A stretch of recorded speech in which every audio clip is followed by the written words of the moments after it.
All right, welcome everyone to Authenticity with Alicia, the podcast where we explore burnout, the pressures of society, and our quest for identity and authenticity.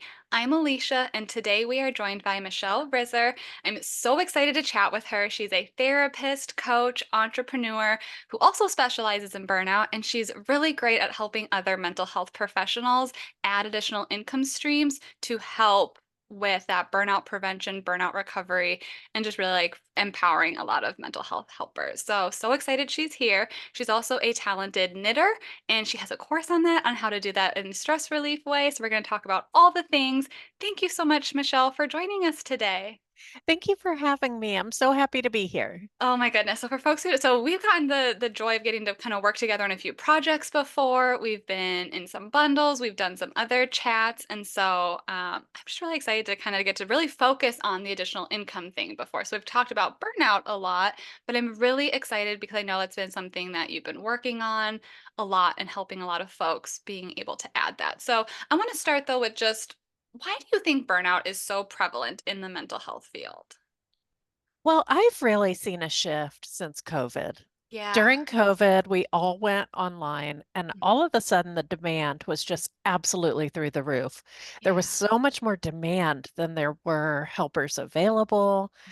And, I feel like we all kind of, I should speak for myself, I kind of started to lose my life balance at that point Mm, because there were no boundaries between yeah. work and home. So we had that dynamic happening. Yep. We've also got the big box therapy happening, like, Mhm. the websites and the apps and starting to see things like AI therapy. And it's just there's become so much demand, so saturated. And also, through all this, our pay has not really gone up. For those of Yeah. us who take insurance, Yeah. our rates have stayed stagnant.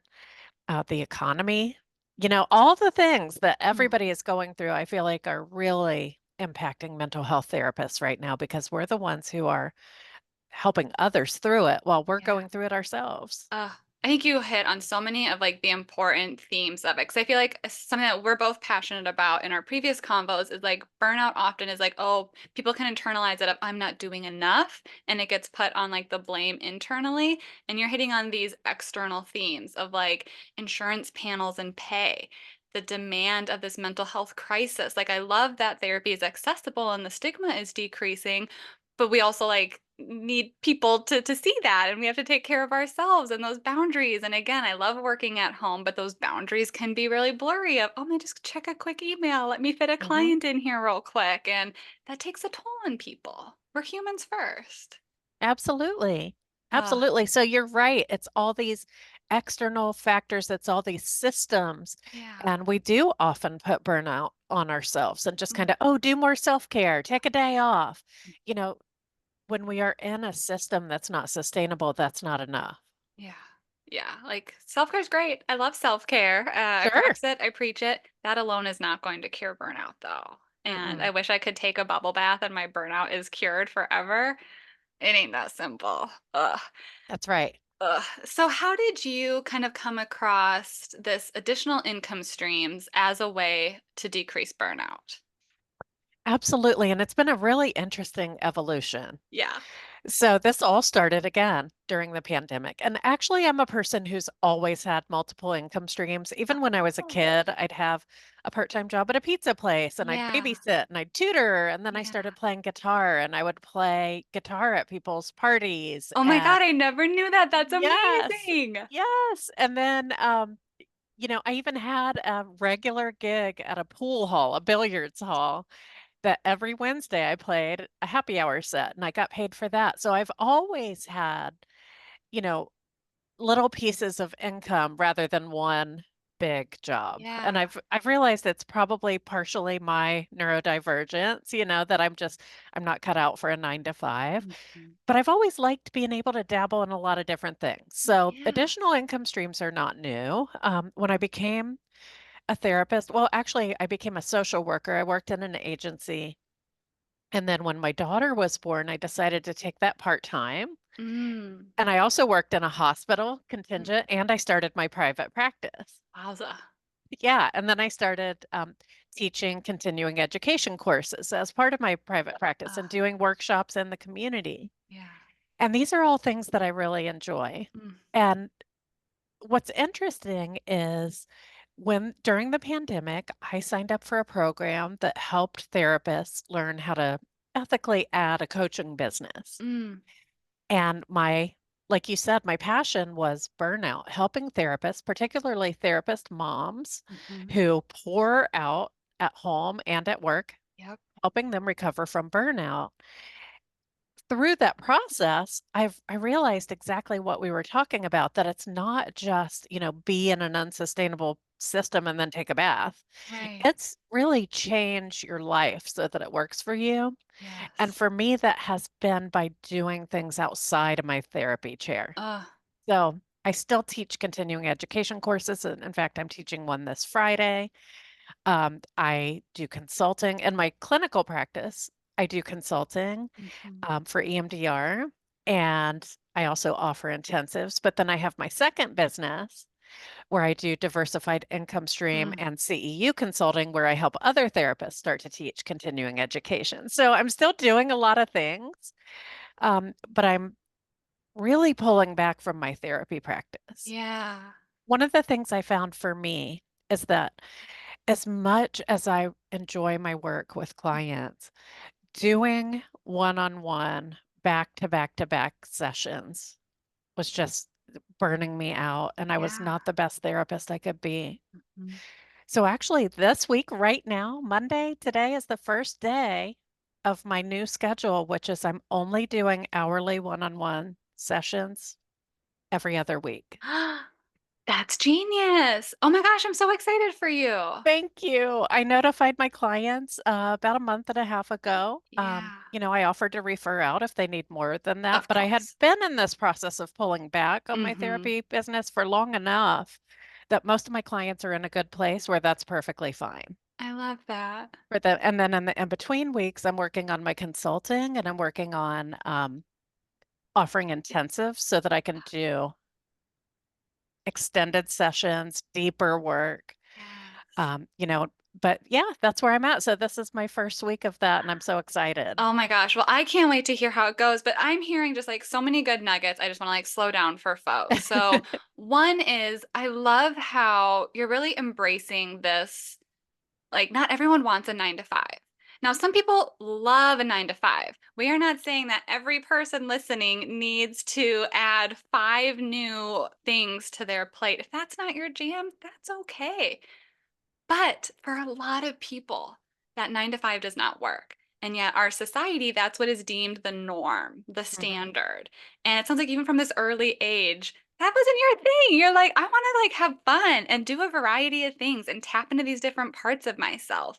And, we go to grad school, we get these licenses, we get these fancy titles, and we can lose that piece of us. And so I love that you're really like embracing that again of like, hey, I want to teach. I want to do one-on-one work still in a different way. I want to do deep work. I want to help others. I think that is so amazing, giving yourself and hopefully others that permission to really do what's best for them. Yes, absolutely. And if you are a person who works 9 to 5 and you want the benefits and you want the paycheck and you can have life balance when you're not at work, yay, go Right. you. That's wonderful. Hmm. What happened to me when I tried to work a 9 to 5, I did it for 4 years in my very first social work job. And I just remember thinking, how do people do that? I don't understand how you do this. By the time you get done with work, drive home in rush hour traffic, make dinner, unpack your bag, like it's time to take a shower and go to bed. Right. Like, how do you possibly have a life? I just didn't understand how people made that work. I would rather work 80 hours a week, broken up in a way that I Yeah. can go to lunch or Oh, for sure. I know for my own experience, I used to be a very structured. I never wanted the private practice. I wanted that 9 to 5 cushy job. I wanted that routine and predictability. But that Mhm. was a sign of my burnout, actually. I needed Mm. that predictability because I needed my brain to be able to focus and not have to think about that. And then when I was able to move online due to the pandemic, I was like, oh, I actually really like flexibility. I like being able to take breaks. I like being able to move things around, but I was in survival mode. And now I work I don't even have a set schedule half the time. And like 5 years ago, me, that would have given me so much anxiety. Mhm. But that was just so, yeah, it's like I wasn't having a life. I was in the mundane day to day thing of, okay, you check this off, you check this off. And I'm living so much more now, despite my chaotic schedule at times. Absolutely. Yes. And you bring up a really good point with when you are in burnout, it can feel so much harder to make the change than to just continue on Yeah. with what you're doing day by Yeah. day. For sure. So much like easier said than done. It's a lot of steps there. And so when you work with folks, because it is like, I think some people hear this and they're like, oh my gosh, I love this idea. I would love to add additional income streams. I would love to decrease my one-on-one work. I'd love to decrease my caseload, get more time back, all these fun things. And then I don't know if you've heard this, I'm sure you have. I don't have the time for that. Mhm. I don't have the energy for that. So how do you meet people there? Because those are some valid thoughts. I've had those thoughts before. I know a lot of my colleagues have had those thoughts before. Mhm. What are your thoughts on that? I say quality over quantity. Mm, If you can commit a half hour or an hour a week to building additional income streams and exploring other yes. options, that is better than nothing. Ugh. It's important to carve out the consistent time. When I first started out, I could commit to 2 hours a week, Mm. and now I've got every other week, Ugh.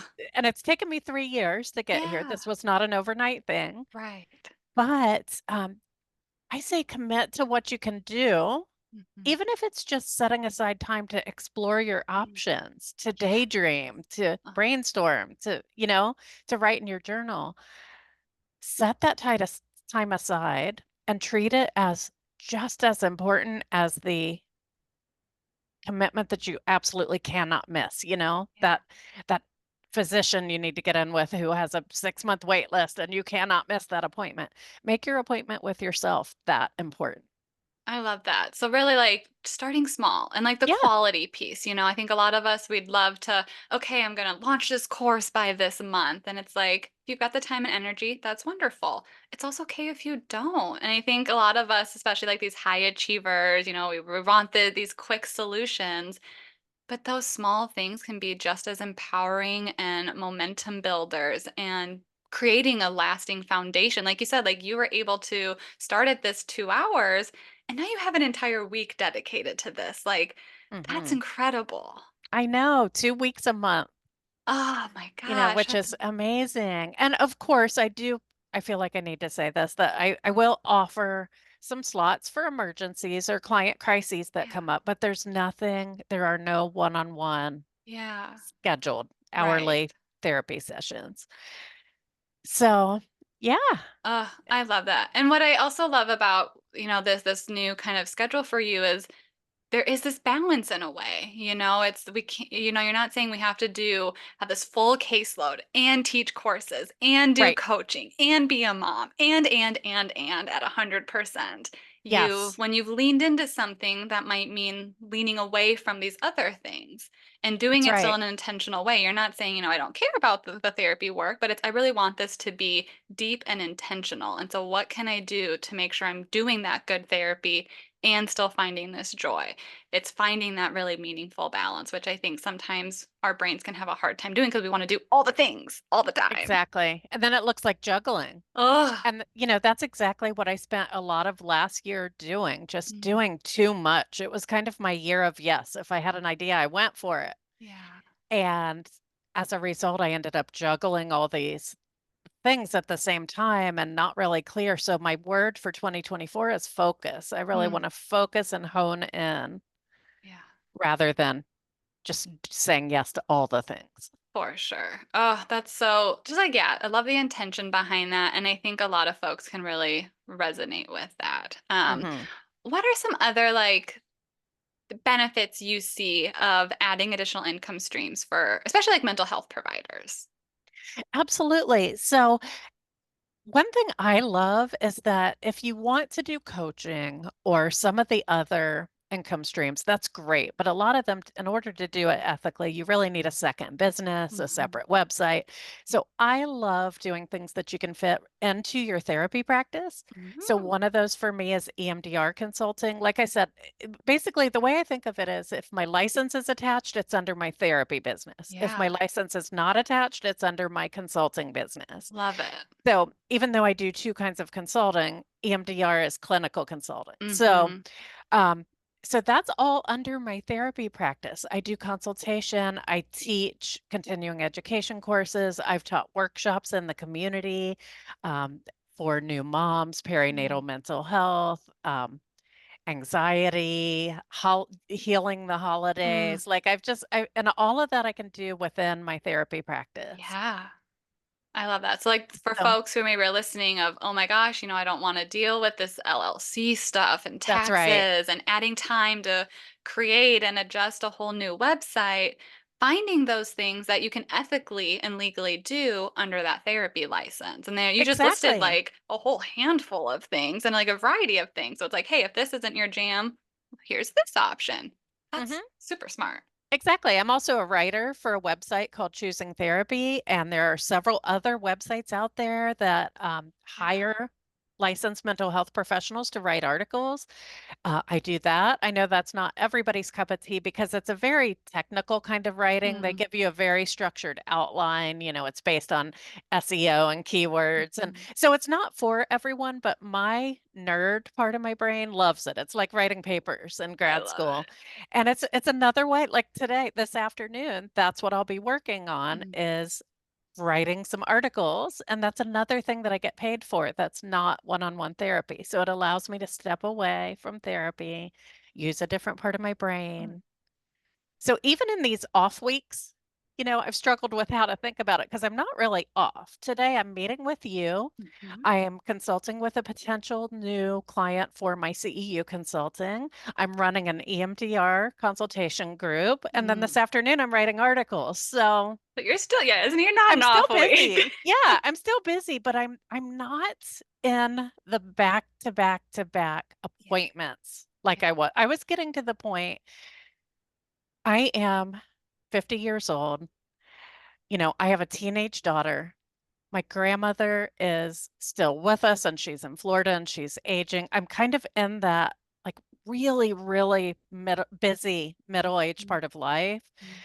And what I have realized more and more is that it no longer works for me to sit in appointments for 8 hours a day. It doesn't Right. work for my body. It doesn't work for Mhm. my mind. It doesn't work for my family. Yeah.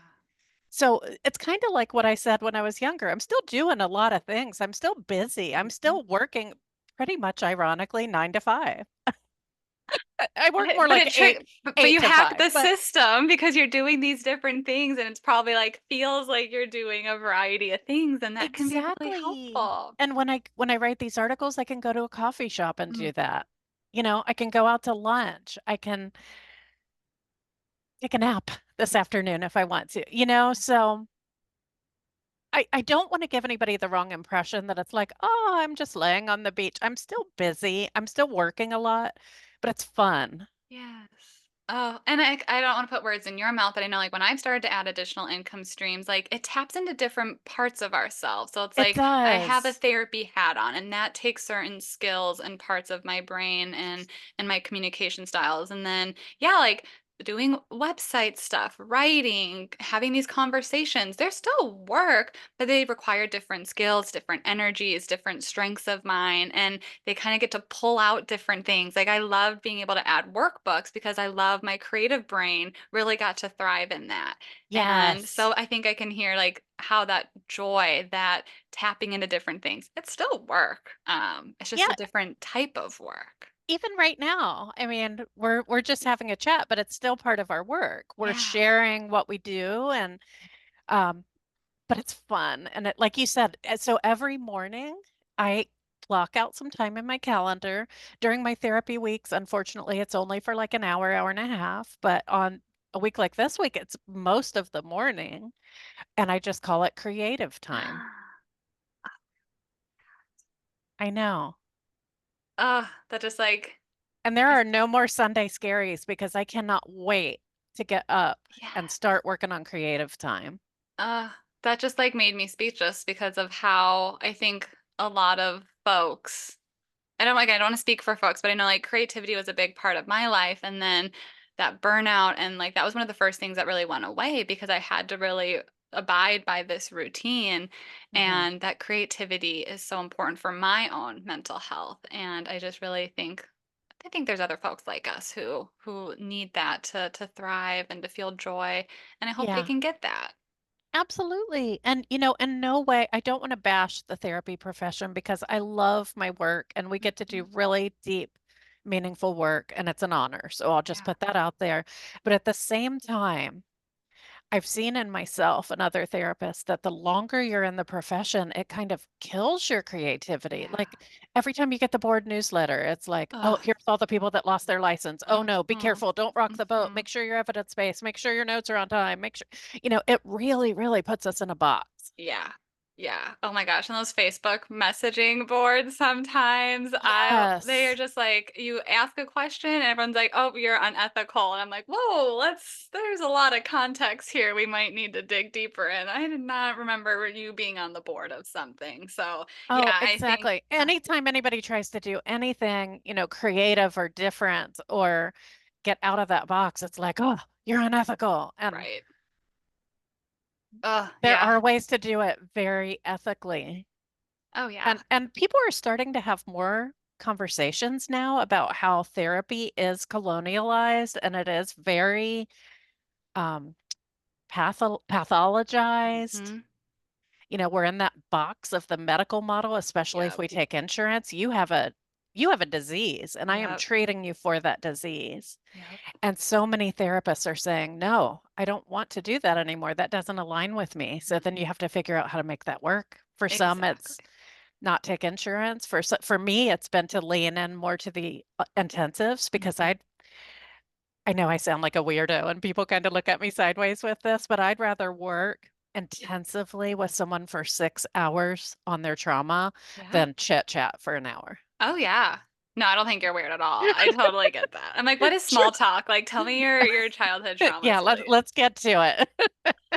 No, I think you're spot on, and I think that can be a big part of burnout too is and just, like, the struggle that a lot of folks are dealing with is therapy world is evolving, and I think for the better in a lot of ways, but that Mhm. also comes with new challenges and new adjusting and adapting, and, I think this additional income streams can be a good way for people to lean into things that they're authentic about, things that they're passionate about, and kind of continuing to change this very outdated no system's perfect, but yeah, there's a lot of flaws in the mental health system sometimes.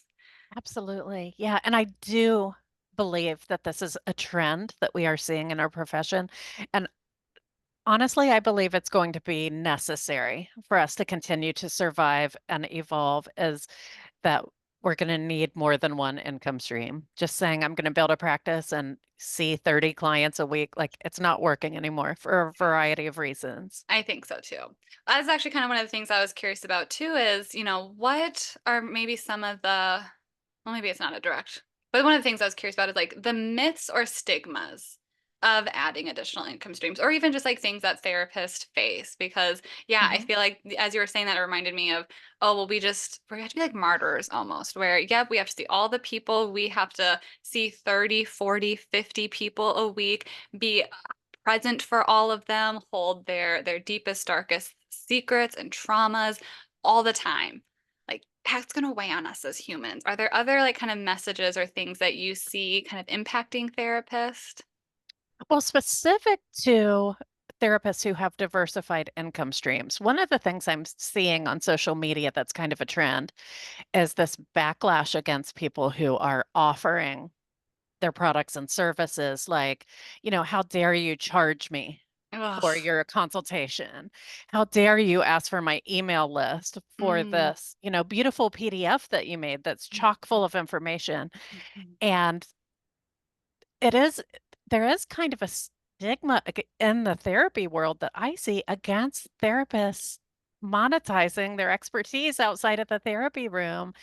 And the thing that I find frustrating, I always think about that Brene Brown when she quoted the Teddy Roosevelt, the man in the arena, like the people, what matters is the people in the arena, Mm.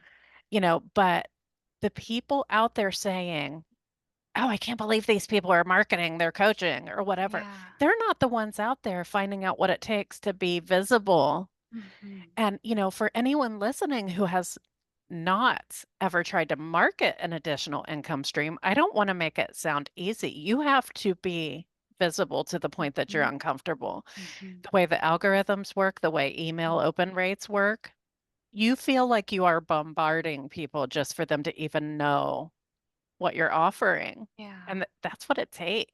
Yeah. So hearing the judgment and backlash against that is disheartening. I really want us to get to a place where we lift each other up. Yes. Oh, and what do you think like contributes to that? Because I see that all the time, especially on the boards of, therapists, even just judging other therapist fees or what hours they Mhm. work, or if they want to add like just pretty much anything. If you're not working that, 9 to 5 traditional full insurance caseload, there's these stigmas and judgments. So I don't even remember what my question was, but I was just like, yeah, this is a hot Yeah. topic for me. So I've just got I thoughts. know. Like, why do I think that is? I really don't know.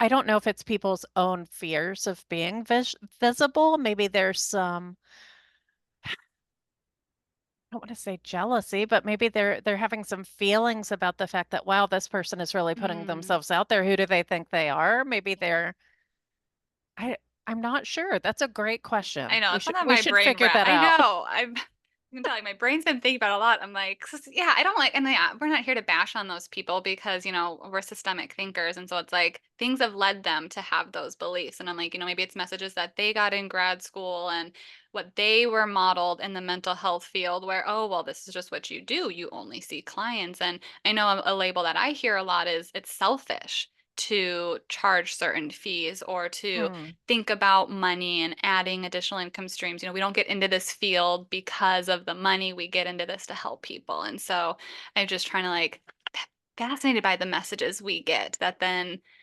show up on these Facebook messaging boards and Hmm. tearing people down instead of lifting each other up or being curious. Yeah, or being curious, or it's as simple as if someone out there is, posting about their program that they're trying to get off the ground, Mhm. instead of going to another Facebook group and complaining about how dare these people post about Mhm. their program, what if you just like shared it? You know, Right. it's really hard to get things seen on social media. And I know for the things that people are seeing, you're probably seeing them over and over because you're one of the people that the algorithm has decided to Yep. show this thing to. So, Aunt Martha is really annoyed that all she sees are your business posts all day. Yes.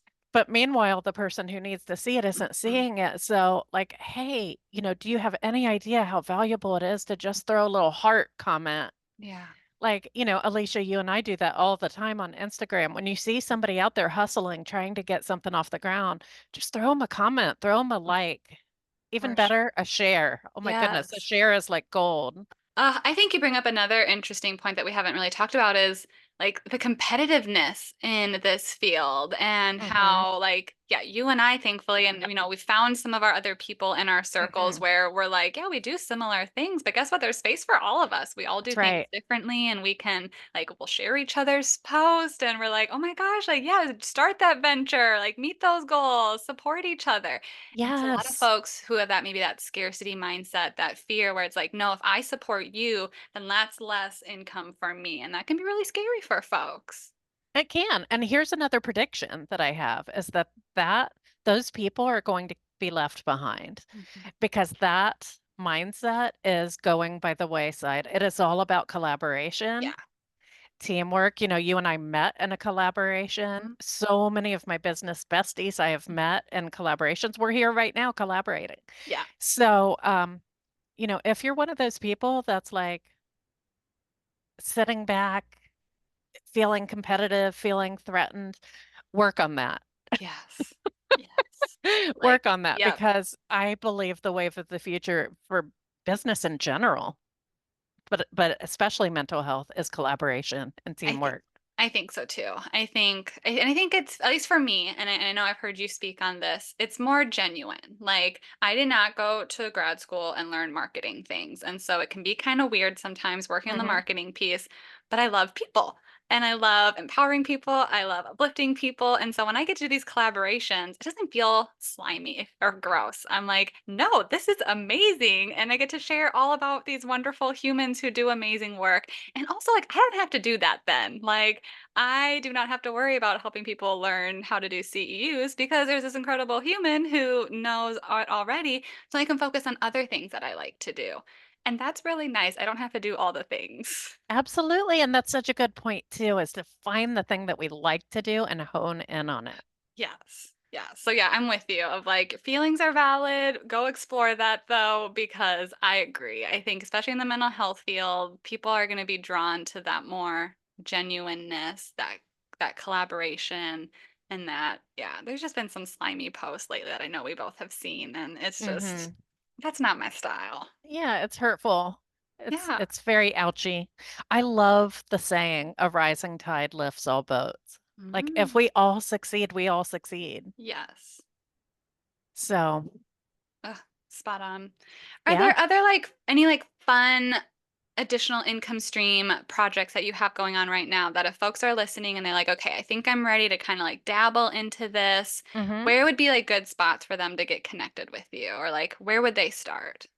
Yeah, well, I'm not sure how soon this will air. My friend Jenny Hughes and I, speaking of collaborations, you know Jenny. Jenny The and I best. created a program called BOB. It stands for Burned Out to Brave, and it's the simplified step-by-step way to help therapists start to diversify their income streams, to build their other offers, and then to sell them, to Oh, grow them, to market them. So, but we've actually started this week with a Get It Done week where we're helping people who don't already have a diversified income stream in yeah. mind get that going. And then we're going to be focusing on the marketing piece. So I've got that going on with Jenny, which doing a collaboration like that is wonderful because it's not all on you. We divide and conquer. You know, Exactly. you Again, we work on don't this, have to I'll do work on that. 1000%. Again, we don't have to do all the things. There's enough room for both of you guys at the table Yes. there. So what are the date? Is that like an ongoing program? Is Yeah. So this year we're going to be building it out with live groups, but then ultimately our goal by the end of the year is to have it be a program that's always open. You can join anytime. awesome. Good. Yeah, Okay. we've So got folks, workshops as well as implementation calls. So just keep your eye on that. Check that out. definitely. And also, another thing I have coming up is my Therapist Educators Mastermind. This is for people who want to teach continuing education courses. I do have a self-paced course, but in the mastermind, we go through it together, step by step over 12 weeks. And I I love it. walk you through the whole process of deciding which organization you want to get approved through, building out your actual training, Oh, delivering it, marketing it. We do everything. I love it. And if you stick with me and follow step by step, you can have your CE course ready to go by the end of the 12 weeks. That's amazing. Yeah, and I just love it because that's another very collaborative environment where we lift each other up and Yeah. everybody is supporting each other and partnering on things, and it's wonderful. I love it. So, And I know like that's becoming a more common stream of income that I'm seeing a mhm, lot right now where especially folks because again it's something you can do under your therapy branch where you can go present exactly. at local conferences, you can do things online. It's very flexible. You get to really hone in on your passions and get to speak about that. So I think that is going to be huge these next few years and I know you've been helping folks with it so yeah if you've got that time like that sounds so invaluable to be able to get that step by step process. Absolutely. I love it. It starts back up on February 12th. On February 5th, I'm going to be offering a free online little webinar where I'm going to talk about the trends that I see coming in 2024 when it comes to diversified income streams and also CEs. I see, lots of trends coming up with the types of things that are doing well, the types of things people want to learn about. Yeah. People don't want to just jump online and take a test and not really learn anything. Right. People want something that's going to really empower them and change their Mhm. practice. So I've got lots of ideas about that. Oh my goodness, I'm so excited. Yes, we'll make sure that we get this episode out by then so folks can join you. And Perfect. so excited.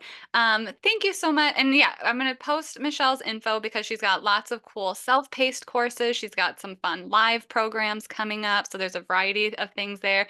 Again, there's that knitting for stress relief one, Yes, like so cool. So she's just she practices what she preaches of doing these fun self-care things, but also being able to live that balanced life and additional income absolutely. streams are so nice. So a And I'm question even wearing a sweater I knitted.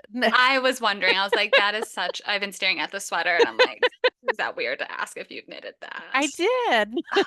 That is so talented. I'm trying to get into crochet and it's hard. It's hard. You just gotta stick with it. I've been doing it Yes. for over a decade, and, I love stuff like that for a hobby because you can take it with you, you can work on it Yeah. anytime, and you're just always making progress. You're always getting better. I love it. And kinda like with my income streams, I've honed in on my knitting where I've decided I just really love knitting this type of sweater. It's called a top-down colorwork yoke sweater, Oh. and, I just wanna knit that over and Yeah. over. So I just started a new one.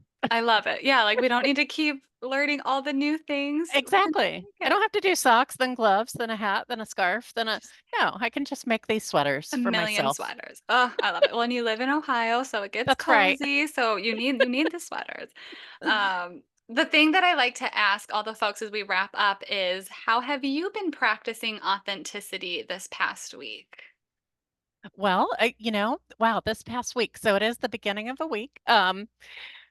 Oh gosh, that's such a good question.